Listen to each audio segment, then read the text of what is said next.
सुप्रभात प्यारे बच्चों।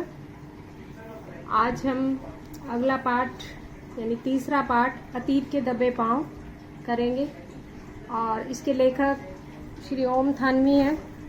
ओम थानवी जो है साहित्यकार ओम थानवी द्वारा रचित जो अतीत के दबे पांव एक यात्रा वृत्तांत है। यानी कि उन्होंने एक बार वो किसी यात्रा पे जो वहाँ खुदाई चल रही थी मोहनजोदड़ो की, तो वहाँ उन्होंने पाया वे पाकिस्तान स्थित सिंधु घाटी सभ्यता के दो महानगरों मोहनजोदड़ो और हड़प्पा, ये मैंने जो अंडरलाइन कर रखे हैं चीजें, ये आपको विशेष तौर पर जानकारी के लिए कर रखे हैं। जैसे ओम थानवी लेखक हो गए, अतीत के दबे पांव इस पाठ का नाम हो गया।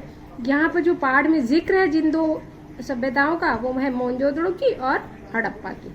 ठीक है, पाकिस्तान स्थित सिंधु घाटी सभ्यता के दो महानगर हैं ये मोहनजोदड़ो और हड़प्पा के अवशेषों को देखकर अतीत क्या होता है, पिछली बातें, सभ्यता और संस्कृति की कल्पना करते हैं। उन्होंने कल्पना की है कि जैसे जहां जहां मतलब उन्होंने खुदाई के दौरान जो है जो कुछ भी मिला उन्हें, उस दौरान जो है उन्होंने ये कल्पना की है कि बहुत बड़ा नगर था, इसमें ताम्रकाल था यानी तांबे का काम होता था, और जो सड़कें हैं वो ऐसी थी या घर ऐसे हैं। वो महसूस किया केवल उन्होंने कि ये उस वक्त की अपनी बहुत बड़ी सभ्यता रही होगी, तो ये कल्पना की है उन्होंने। अभी तक जितने भी पुरातात्विक प्रमाण, पुरातात्विक यानी पुराने जो तत्व मिले हैं, उनके जो प्रमाण मिले हैं, उनको देखकर साहित्यकार ने अपनी कल्पना को साकार करने की चेष्टा की है। साकार करना मतलब जीवित कर देना, यानी कहने का क्या अभिप्राय है कि उसको दोबारा से तुम्हारे सामने प्रस्तुत करना कि जैसे लगता है कि आज भी वो नगर वहां बसा हुआ है। तो मोहनजोदड़ो जो शहर था वो पाकिस्तान के सिंध प्रांत में है अभी भी, और जब जैसे धीरे धीरे सभ्यता और संस्कृति का विकास हुआ तो वो शहर जो है नीचे और ज्यादा दबते चले गए। जैसे ये ज्यादातर जो है जब सिंधु नदी थी इसके आसपास, तो सिंधु नदी के बहाव के कारण ना बाहर पानी आ जाया करता था इसका, तो लगभग जो है ये कृत्रिम ढंग से टीलों पर बसाया हुआ एक शहर था।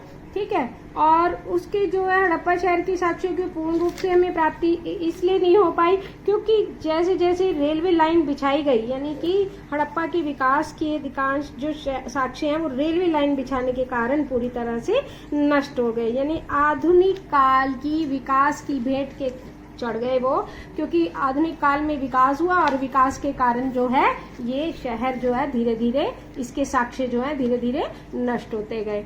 और अभी तो मैं सिर्फ थोड़ा थोड़ा इस लेसन के बारे में बता रही हूँ, फिर हम कल इसके बारे में पढ़ेंगे। मतलब वैसे ही जैसे पहले मैंने पार्ट में डिवाइड कर लिया ना, ऐसे ही इनको भी ये बहुत बड़ा लेसन है, इसको वक्त भी लगेगा, तो हफ्ता भी लग सकता है, 10 दिन भी लग सकते हैं। तो मैंने इसको जितने भी हैं इसको सबको पूरे पार्ट में डिवाइड कर दूंगी उसी तरह जैसे पहले किया था। अभी मैं सिर्फ थोड़ा सा इसके बारे में आपको बता रही हूँ कि ये कहाँ बसा हुआ था। मोहनजोदड़ो जो है पाकिस्तान के सिंध प्रांत में बसा हुआ है, ये पुरातात्विक स्थान है, वहाँ बसा हुआ था। और इस शहर का क्या नाम है? इस शहर का नाम मोहनजोदड़ो है ना, जैसे मोहनजोदड़ो का अर्थ होता है मुर्दों का टीला, यानी कि मुर्दे जो है उसके अंदर दब गए, दफन हो गए जो वहाँ के लोग थे। और इसे अब किस नाम से पुकारा जाता है? अब इसे मोहनजोदड़ो के नाम से पुकारा जाता है। ठीक है, फिर उसके बाद जो है मोहनजोदड़ो के जो अवशेष है वो बहुत ही पुराने हैं। कितने पुराने हैं? ईसा पूर्व पुराने, यानी ईसा पूर्व के अवशेष है इसके। और मोहनजोदड़ो को उस काल का सबसे बड़ा ताम्र काल माना जाता था। ताम्र मैंने तांबे का काम जिसमें ज्यादा होता हो, और ऐसा माना जाता था। और वर्तमान में जो है आज वर्तमान समय में इस शहर को जो है हम किस उसमें देखते हैं, यानी किस रूप में देखते और महसूस करते हैं कि हम ये देखते हैं कि अगर हम वहां पर खुदाई के दौरान घूमे ना, तो हम ये महसूस कर सकते हैं कि उसकी टूटी फूटी दीवारें, उसके खंडहर, उसके घर, उसकी सीढ़ियां, उसके पायदान आदि को देखकर महसूस कर सकते हैं कि कभी वहां पर बहुत बड़ी संस्कृति या सभ्यता का विकास हुआ होगा, और इसके माध्यम से ही इतिहास के पार भी झांक सकते हैं।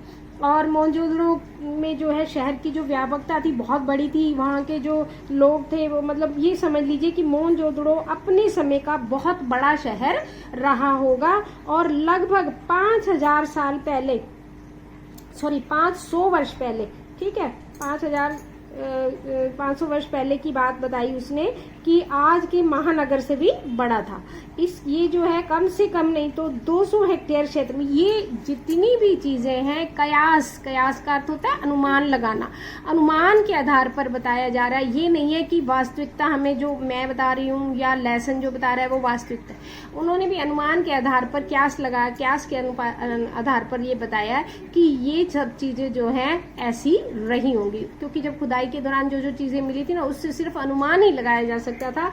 और ये बताया गया कि ये 200 हेक्टेयर क्षेत्र में फैला हुआ है और उस वक्त उसकी जनसंख्या नहीं तो 85,000 के आसपास रही होगी। ये घाटी भी जो है सभ्यता का केंद्र बनी रही है, यानी बहुत ही व्यापक क्षेत्र था इसका। और जो है इसके साक्षी क्यों समाप्त हो गए और क्या कारण रहा, ये सब मैंने आपको बताया कि सिंधु जो नदी थी और सिंधु नदी के उसमें बसे होने के कारण किनारे पर, तो सिंधु में जब पानी पसर जाता था ना बाहर की ओर तो पूरे घरों में पानी हो जाती थी, बाढ़ आ जाती थी। तो इसलिए जो है उसे जो है लेखक ने ये माना कि उस वक्त लोगों ने क्या किया, कृत्रिम टीले बनाकर, जैसे पहाड़ों पर लोग रहते हैं ना, ऐसे कृत्रिम टीले का एक शहर बनाया और उस पर उन्होंने इसको बसा लिया था। लेखक का मानना क्या है कि मोहनजोदड़ो और हड़प्पा जो है प्राचीन भारत के नहीं बल्कि विश्व के 2 सबसे पुराने और योजनाबद्ध तरीके से बसे हुए शहर हैं। मोहनजोदड़ो जो है उसको ताम्रकाल का सबसे बड़ा शहर माना जाता है और शायद यही शहर जो है सिंधु घाटी की सभ्यता का केंद्र भी रहा होगा। और लेखक का तो ये भी मानना है कि शायद ये उस वक्त राजधानी भी रहा हो, उस जमाने की राजधानी जैसा भी लगता है। जैसे आज राजधानी को हम, जैसे दिल्ली है, हम मान सकते हैं पूरी तरह से विकसित और व्यापक है, उसी तरीके से वो भी बहुत ज्यादा विकसित और व्यापक था। और आज की इस आदिम शहर की सड़कें और गलियों की जैसे सैर की जा सकती है, अब वहाँ शहर नहीं है, परंतु जहाँ का भी था तो उस शहर में जब खुदाई हुई तो आज भी हम उसके वहां पर जाकर रसोई घर की गंध को महसूस कर सकते हैं। उन सुनसान रास्तों पर बैलगाड़ी की आवाजों को सुन सकते हैं। खंडर में बने घर जो हैं, और बिल्कुल खंडर बन चुके हैं वो घर, उनकी टूटी फूटी सीढ़ियां चाहे वो आकाश की ओर जाती दिखाई दे रही हैं, यानी 1-2 पायदान ही रह गए हैं, बाकी सब टूट गई हैं। उन अधूरे पायदानों पर खड़े होकर अनुभव किया जा सकता है कि आप दुनिया की छत पर हैं, यानी वहां चढ़कर आप इतिहास को नहीं बल्कि उससे कहीं आगे को देख सकते हो। यानी कहने का क्या अभिप्राय है कि ये जो शहर है सबसे अलग और विकसित शहर उस वक्त रहा होगा। ये मैंने आज आपको थोड़ी सी इसकी जो है इंट्रोडक्शन दी है कि क्या था, कि इसके जो है ये एक यात्रा वृत्तांत है और सिंधु घाटी सभ्यता के 2 महानगर मोहनजोदड़ो और हड़प्पा दोनों के बारे में जिक्र है। ज्यादा मोहनजोदड़ो का है और हड़प्पा का भी कहीं कहीं जिक्र आया इसके अंदर।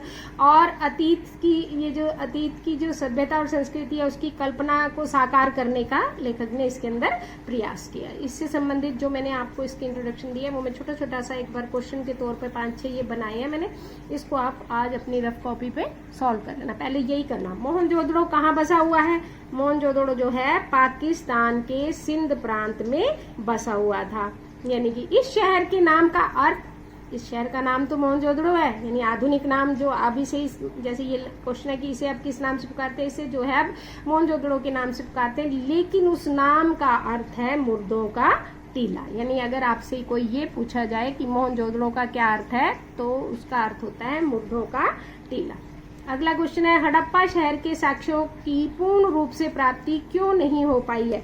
क्योंकि जब देश का विकास हुआ, यानी आधुनिक काल में जब विकास हुआ तो अधिकांश जो साक्ष्य थे वो रेल लाइन बिछाने के कारण पूरी तरह से नष्ट हो गए थे, इसलिए उसके अवशेष हमें मिल नहीं पाए।